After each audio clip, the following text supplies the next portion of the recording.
Bonjour les amis, bienvenue dans Totalement Fibré. Ça y est, elle est là, vous le savez, la Freebox V7 est enfin sortie. La Freebox Delta et la Freebox One. On va consacrer cette émission entièrement à cette nouvelle Freebox. On a sélectionné les principales fonctionnalités et on va tout de suite voir un résumé avec Max qui va nous expliquer tout ça. Exactement, donc après des années d'attente et de longs mois de suspense, Free a dévoilé en grande pompe lors de sa keynote mardi dernier ces deux nouvelles box. Donc l'objectif pour l'opérateur de Xavier Niel est de relancer la machine sur le fixe et grand enseignement, Free a changé de braquet en montant en gamme et n'a donc pas cette fois-ci cassé les prix. Alors la grande star de cette conférence a été la Freebox V7 qui a plus ou moins totalement éclipsé la Freebox One. Et pour ceux qui n'auraient pas suivi, donc cette Freebox V7 est résolument haut de gamme. Elle se veut rapide, performante, elle est axée sur le son, la domotique, la sécurité et elle inclut une multitude de fonctionnalités et de services. Alors dans le détail, la Freebox Delta c'est donc de la fibre optique 10 gigabits seconde en débit symétrique, l'agrégation XDSL 4G, un NAS d'1 Tera extensible à 20, aussi un Wi-Fi boosté, un système de son Devialet, donc là c'est la grosse nouveauté, nous avons pu le tester, il a fait ses preuves, du moins à nos yeux. On retrouve également donc, un abonnement basique Netflix inclus. L'interface télé a été totalement repensée, donc avec 600 chaînes plus 280 chaînes TV by Canal. On retrouve également donc Alexa d'Amazon et aussi l'assistant vocal maison donc de Free, OK Freebox. Il y a également donc, un kiosque presse, un pack sécurité et j'en passe. À noter également que Xavier Niel nous a révélé en marge de cette conférence 3 grosses nouveautés à venir prochainement, donc une sur le hardware, une sur le software et une sur les services. Donc tout cet alliage donc, de technologie et de services ont un prix, Olivier. D'accord, voilà, donc on a fait un petit résumé, hein. Il y a encore d'autres choses, on ne peut pas vous parler de tout en 15 minutes. Donc effectivement, c'est une box haut de gamme, même très haut de gamme, avec de très nombreux services, et Free a complètement revu la façon dont il commercialise ces nouvelles box. Donc on va voir ça ensemble, en tout cas comment on fait pour la commander et quel coût ça a. Donc le coût affiché de la Freebox Delta, c'est 49,99, comme on peut le voir dans la Freebox One, hein, qui est la Freebox qui a été un peu éclippsée durant cette conférence, qui a 29,99 la première année et 10 € de plus la deuxième année, qui inclut Netflix, et surtout la Freebox Delta, donc qui est affichée à 49,99 € par mois. Alors ça, c'est le prix de base, mais il y a des choses à rajouter dessus, donc on va le voir. Hein. Si vous voulez vous inscrire, il y a 49 € plus des frais, des frais pour le player, qui s'élèvent en tout à 480 €. Ça peut paraître beaucoup. On les paye soit en une seule fois, soit on les paye en plusieurs fois, comme vous pouvez le voir. On choisit lors de l'inscription, donc 49 € par mois, plus le coût de ce player. Donc c'est 10 € par mois, donc du coup ça vous revient à 59,99 € par mois. À cela s'ajoutent des frais d'installation qui, on verra ça tout à l'heure, mais en tout cas qui s'élèvent à 99 €. Pour les migrations, c'est exactement la même chose, donc vous pouvez aller directement sur votre espace abonné, vous avez un nouveau lien qui s'affiche, si vous pouvez le remettre, un nouveau lien qui s'affiche, donc migrer vers la Freebox Delta. Donc c'est exactement les mêmes tarifs que vous soyez nouvel abonné ou ancien abonné. Free a fait un effort entre guillemets, en tout cas les abonnés de plus de 8 ans n'ont pas à payer les 49 € de frais de migration. Voilà, donc pour les tarifs, et donc pour s'abonner, c'est directement sur le site de Free. Pour migrer, c'est sur votre espace abonné. À noter que les 99 € de frais d'installation sont à payer immédiatement par carte bancaire, que vous soyez nouvel abonné ou lors d'une migration. Donc on va voir ça plus précisément avec Lucas qui va nous parler de ces frais d'installation de 99 € que certains trouvent très élevés. C'est ça, c'est vraiment le gros point qui fâche les FreeNote, c'est les frais de mise en service. Donc comme tu l'as dit Olivier, c'est qui s'élèvent à 99 €, auquel on combine des frais de migration de 49 €, puis l'abonnement à 59,99 € par mois si on paye le player en 48 fois. Pour certains FreeNote, c'est un petit peu de trop. Il y a même eu des pétitions qui ont été mises en ligne pour ça. Cependant, la facture qui pourrait s'élever, donc au total, on a fait la somme à 201,99 €, pardon, si vous n'êtes pas abonné Free depuis au moins 8 ans. C'est des frais assez élevés, donc que Free explique, notamment par le fait que l'abonné devient propriétaire de l'équipement qui est fourni dans cet abonnement. Donc le player, bien sûr, dont les frais s'élèvent à 480 €, mais aussi d'un pack sécurité et d'un disque dur d'1 Tera, comme Maxime l'a dit. Voilà, donc là l'abonné reste propriétaire même s'il réside chez Free, que ce soit le player d'une part, le pack sécurité ou le disque dur. L'abonné sera propriétaire, c'est ce qui change énormément par rapport aux autres Freebox précédentes, où c'était une location, en tout cas un prêt de la part de Free. Là, il reste propriétaire et ces matériels fonctionnent quel que soit l'opérateur. C'est ça, comment Free a effectivement annoncé que ça fonctionnerait quel que soit l'opérateur. C'est vraiment une offre qui vous permet d'être propriétaire de quasiment tout, sauf le serveur. Et donc, outre ce player, il y a le pack sécu et le disque dur d'un Tera. Et donc le pack sécurité en lui-même comprend déjà une caméra Wi-Fi, un détecteur de mouvement, un détecteur d'ouverture et une télécommande qui donc appartiendront à l'abonné. Et donc ces options qui rajoutent au prix, ces options qui se rajoutent aux frais de mise en service, vous pouvez les décocher lorsque vous vous inscrivez, comme vous pouvez le voir à l'écran. Donc ça allègera votre facture du premier mois de 10 € par service que vous choisissez de ne pas adopter. Donc, donc à la place de payer 99 €, ce sera 99 € moins 20 € si vous choisissez de ne pas souscrire à ces options-là. D'accord, très bien, merci Lucas. Donc on va continuer à faire un petit résumé. Il y a un petit résumé vidéo qu'a fait Free en 3 minutes. Ça permet d'avoir regardé en gros, grosso modo, toutes les fonctionnalités de cette nouvelle Freebox. Donc c'est un petit résumé de la conférence qui a eu lieu le mardi. On voit ça tout de suite. Si à la régie, vous pouvez lancer ce petit résumé de la conférence tout de suite.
Voilà, donc cette Freebox, vous avez vu, elle est super complète, hein, ça ressemble même plus à une box, hein, tellement il y a de choses dedans. Donc on l'a ici, en tout cas, on a le player qu'on a testé, alors on vous proposera des tests la semaine prochaine. En tout cas, regardez, alors il est assez lourd hein, dedans, évidemment, puisqu'il y a toutes les enceintes qui sont à l'intérieur.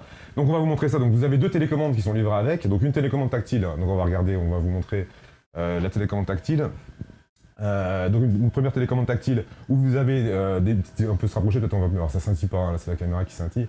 Donc vous avez des petites icônes pour avoir des raccourcis directement vers les différents services de la Freebox avec des menus contextuels à l'intérieur de chacun d'eux.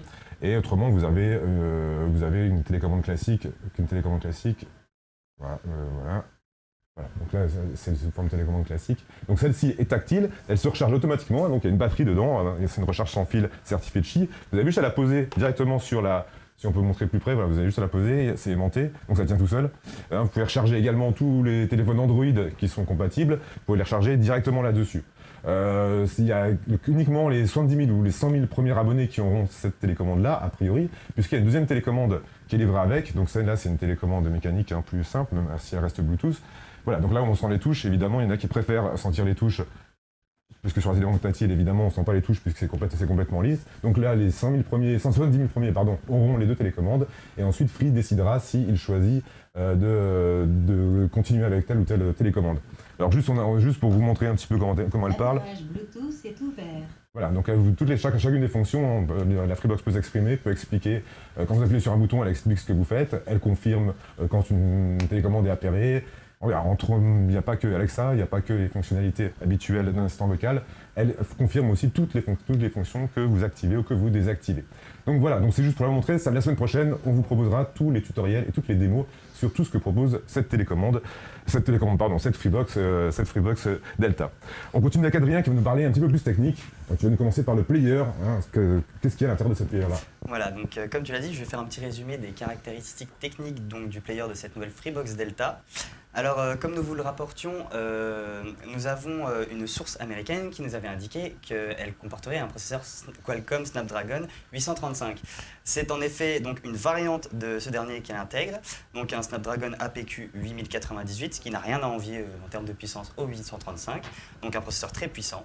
Il dispose aussi d'un son Dolby Audio, et Xavier Niel nous a confié lors d'une interview toute récente que la technologie Dolby Atmos serait bientôt ajoutée au player de cette Delta.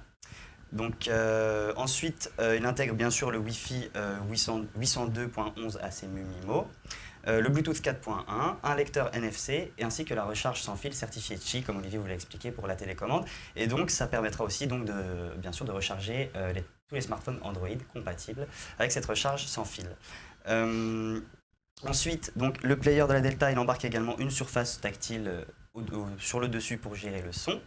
Et pour finir, bien sûr, la Delta embarque un home cinéma signé Devialet et elle fait aussi enceinte connectée. Donc, ce qui s'alliera très bien avec la technologie Dolby Audio. D'accord, donc on parle justement des enceintes connectées, tu vas nous en parler un petit peu, donc il y a OK Freebox et Alexa. C'est ça, donc, pardon. La Freebox Delta, donc c'est vraiment un concentré de technologie comme Adrien l'a expliqué, et donc elle embarque 2 assistants vocaux, Alexa, qu'on connaît tous, qu'on n'a pas besoin vraiment de présenter, et OK Freebox. Alors Alexa, donc développée par Amazon et stockée dans le cloud, elle sera utilisée notamment pour lancer la musique, mais aussi pour faire tout ce qu'une enceinte connectée fait généralement, c'est-à-dire pouvoir vous commander un chauffeur, rédiger une liste de courses ou gérer aussi justement comme il l'a dit comme j'ai déjà dit votre musique. En bref, elle simplifie, d'après Free l'annonce, Alexa va simplifier la vie de toute la famille. OK Freebox, c'est vraiment la nouveauté de cet aspect enceinte connectée, même si on avait eu des rumeurs dessus. L'assistant développé par Free permettra non seulement de gérer tous les contenus audiovisuels et multimédia, y compris les bouquets TV, mais également tout l'aspect domotique et sécurité.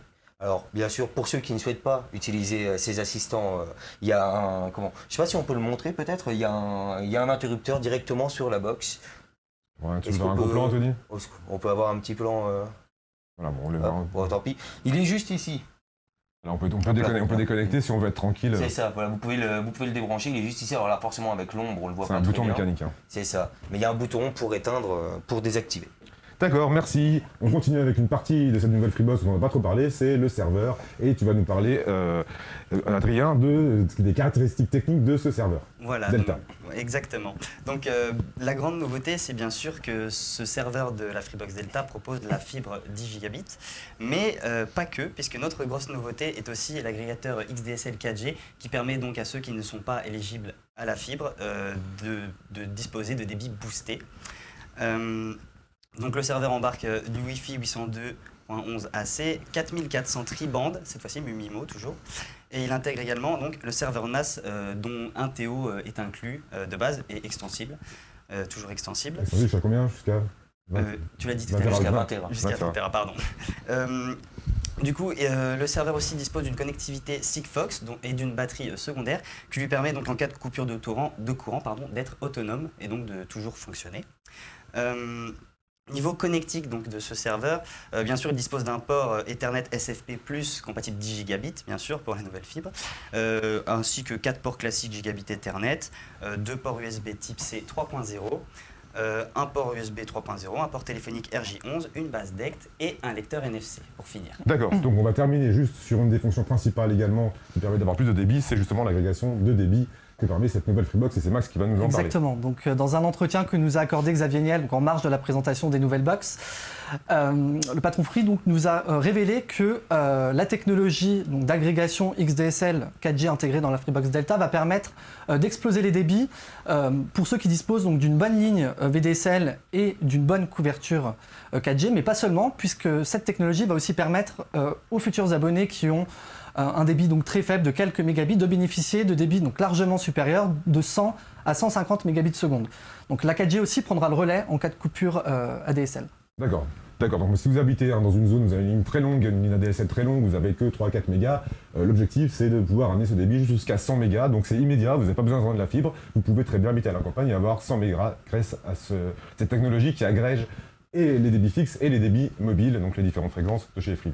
Voilà, donc on a essayé de faire tenir toute cette condensée des fonctionnalités en 15 minutes. On reviendra bien sûr plus en détail tout au long de la semaine prochaine avec plein de démos, plein de tutoriels, que ce soit en vidéo ou à l'écrit sur Univers Freebox. Vous verrez tout ça en détail. Voilà, là on a essayé de faire un résumé, donc vous aurez forcément, on n'a pas pu tout voir. Il y en a beaucoup d'autres choses encore dans cette Freebox. En tout cas, pour Totalement Fibré, on vous dit à la semaine prochaine et toute cette semaine, on va encore bosser comme des malades pour essayer de vous proposer beaucoup d'articles et beaucoup de tutoriels. On vous souhaite un bon week-end et à la semaine prochaine. Ciao!